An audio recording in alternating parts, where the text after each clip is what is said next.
These are the new voyages of the Starship Enterprise. Its mission, to explore strange new worlds, to seek out new life and new civilization, to boldly go where no man has gone before.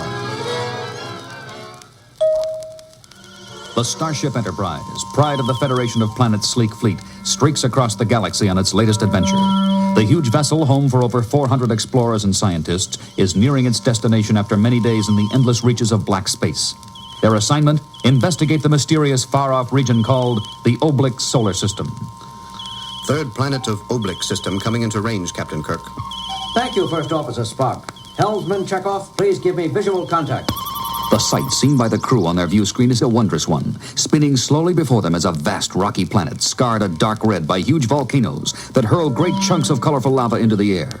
The very surface seems to boil with liquid anger. A raw, violent planet. Spock, what does your computer say about this unexplored world? Allow me to check the readout, Captain. Its sun is a yellow dwarf much like Earth's own. Its atmosphere is thin but breathable and capable of sustaining food and life forms. Is there anything remotely human there now? On this nearly formed planet, hardly, Captain. Given its similarity to Earth, I would say life forms would not develop for, approximately 124,426,682.34 years yet. That's the approximate figure, Mr. Spock?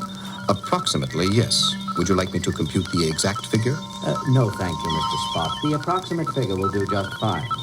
Well, since there's nothing to find on the third planet, I think it should be safe to move on to the Wait a moment, Captain.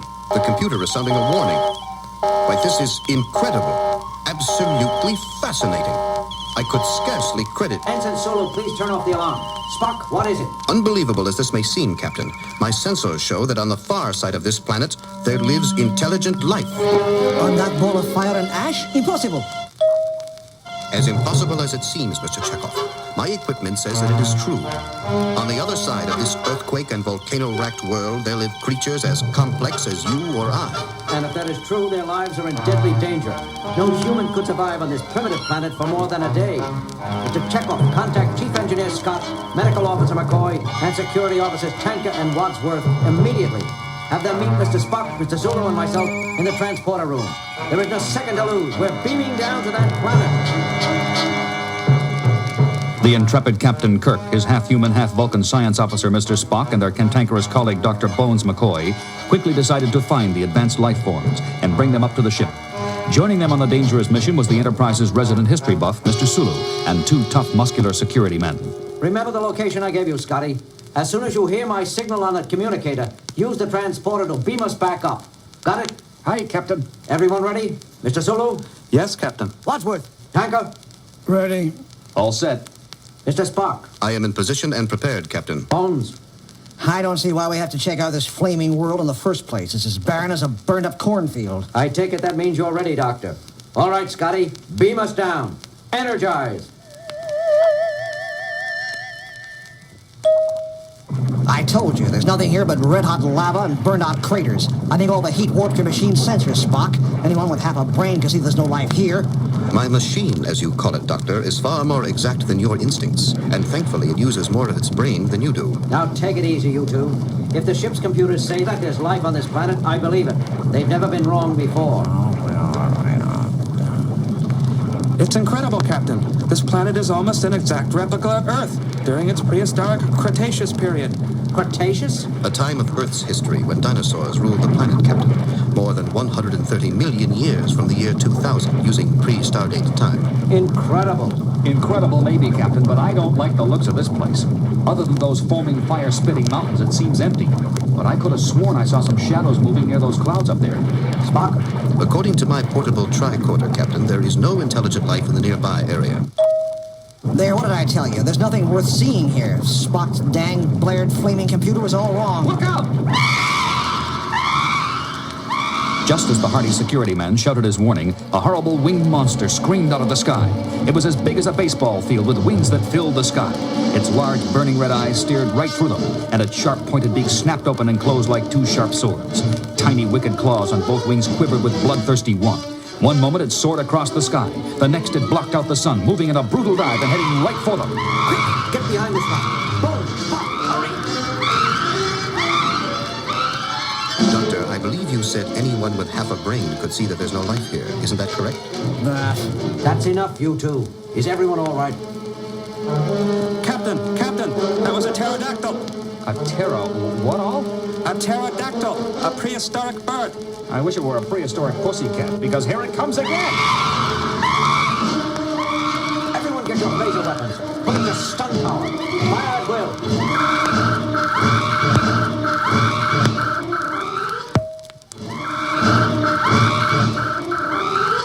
The beams are hurting it. There seems to be a protective layering of skin that neutralizes our phasers, Captain. Intensify your weapons to their greatest strength. Fire! Still nothing. The beams bounce right off. We're as good as dead. Although I do not entirely agree with Mr. Wadsworth's hysterical reaction, Captain, I think it would be wise to find a more secure location for defense. What Spock is trying to say, Jim, is that we had better hide someplace and quick. Crudely translated, Doctor, but roughly adequate, yes. Especially since the pterodactyl seems to be engaging the help of some friends. Captain Kirk looked up to see 4 more monstrous winged creatures joining its ugly brother. Soon the entire sky was filled with screaming, flapping, bloodthirsty beasts. Quickly, everyone. Head for that cave over there. It's our only chance. Keep firing as you retreat. Wadsworth, look where you're going. There's a rock in your path.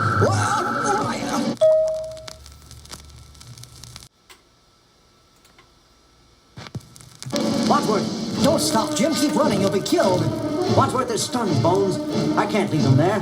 Wadsworth, are you all right? Lean, strange, oozy. Come on, put your arm around my neck. There. Now come on, man. Move it, or we'll be dinosaur meat. Everyone make it? Is everyone all right? Pterodactyls. A whole fleet of pterodactyls. Unreal. I do believe we have all arrived in one piece, Captain. Our primary concern at this point should be, where do we go from here? A point well taken, Spock. Any suggestions, everyone? I say Scotty should beam us up immediately. I think you should get Scotty to kill those birds with photon torpedoes from the Enterprise. Hey, that's not like you, Wadsworth. You just can't kill living creatures on a whim. It would be criminal. I tend to agree with Ensign Sulu, Captain. Mr. Wadsworth seems to be talking from emotional shock brought on by his previous accident. Please watch the security officer closely, Dr. McCoy. You don't have to tell me, you pointy-eared varmint. I can see he's almost hysterical. All right, I'm hysterical. All right, I'm hysterical. All right, I'm hysterical. All of you. To set the record straight, I agree with Spock and Sulu. We must search further. And since we can't go back out, we'll find another way by following the trail of golden liquid that flows by our feet. By gosh, the captain's right. Look at that golden river here. Why golden river here? Why golden river here? Why golden river here? Mr. Wadsworth, Mr. Spock has said that there is intelligent life on this planet, and before I kill or claim anything, I intend to find it. Just as Captain Kirk turns to follow the Golden River, a new and awful danger appears. Across the cavern, at the mouth of another cave, a long line of massive monsters appear. These new creatures walk on 2 gigantic legs as big as tree trunks. Their heads are as big as huge boulders, and their teeth are as big and sharp as axes. Tyrannosaurus Rex, the king of the dinosaurs, the most ferocious and powerful flesh-eating creature Earth has ever known. Holy jumping Jehoshaphat, I knew I should have stayed on the ship. Now will you do it, Captain? Now will you take my suggestion and kill these awful monsters? The brave commander of the Enterprise thought furiously as he watched the immense Tyrannosauruses line the opposite wall of the creature's displeasure. Should he kill the majestic beasts as his security man suggested and mine the rich wealth of the world? Or should he risk their own lives on a desperate hunch? We can't wait any longer. We must... Wait a minute, Captain. Mr. Sulu, you are familiar with the Earth version of this mighty dinosaur? This is no time for a history lesson, Spock. We're in danger of our lives. All in good time, Doctor. Mr. Sulu, answer the question. Yes. Those earthly creatures had short arms and small brains, did they not? Yes, they did, Mr. Spock. Not at all like these animals. Why, these creatures have long arms, almost human-shaped, with 3 jointed claws. And their skulls are much bigger than the prehistoric Earth Tyrannosaurus. Captain, I submit that these monsters are not monsters at all, but the intelligent life my sensors picked up. That's ridiculous, Spock, even for you. The next thing you'll be telling me is that this golden river we've been following is made of liquid gold. It is. What is that? It feels like it's coming from inside my head. It is Captain James T. Kirk of the Starship Enterprise. Both your first officer and medical officer are correct. We, the Tyrannosaurus Rex, are the leading life form on this planet. Up until now, we thought you were pirates, trying to steal our riches and molten gold. But when your Mr. Spock correctly guessed our secret, we knew you had come in peace. peace. Scientific logic, if you please. No guesswork. I also reason that you are masters of mental communication. Yes, Mr. Spock, we speak without speaking, transferring our words directly to your brains. It has been many eons since any other creature understood us. We naturally attack without first trying to communicate. Now that we know you are equal to us, we can make peace between our two kinds. Oh, no, you don't. Talking dinosaurs, rivers of gold. You can't fool me, you lousy monsters. You just want to kill us all and save all these jewels for yourself. Well, I won't let you, you hear? I won't let you. Take this, you lousy murdering monsters. You will disequalize the organic interior of the cavern. The entire mountain will be destroyed.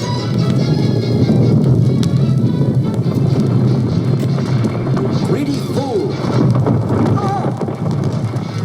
Jim, quick. Call Scotty. Beam us up. There's not enough time, Doctor. Our only hope are the dinosaurs. Tanker, you go on ahead. Clear a way for us to the front of the cave.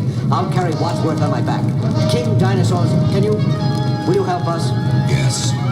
Do not attempt to escape on foot. You will never make it. Quickly, mount us. Sit upon our backs. We will run you to freedom. Just as enormous hunks of glittering gems crash down all around them, the Enterprise crew scramble onto their new scaly allies. Jim, hurry. The Tyrannosaurus's tremendous legs propel the group through the caverns with blinding speed. Their immense weight shakes the mountain as if it were gripped by the power of 100 earthquakes. Finally, just as the entire mountainside collapses inward with a numbing thunder, the crew reaches daylight. We made it. We're alive.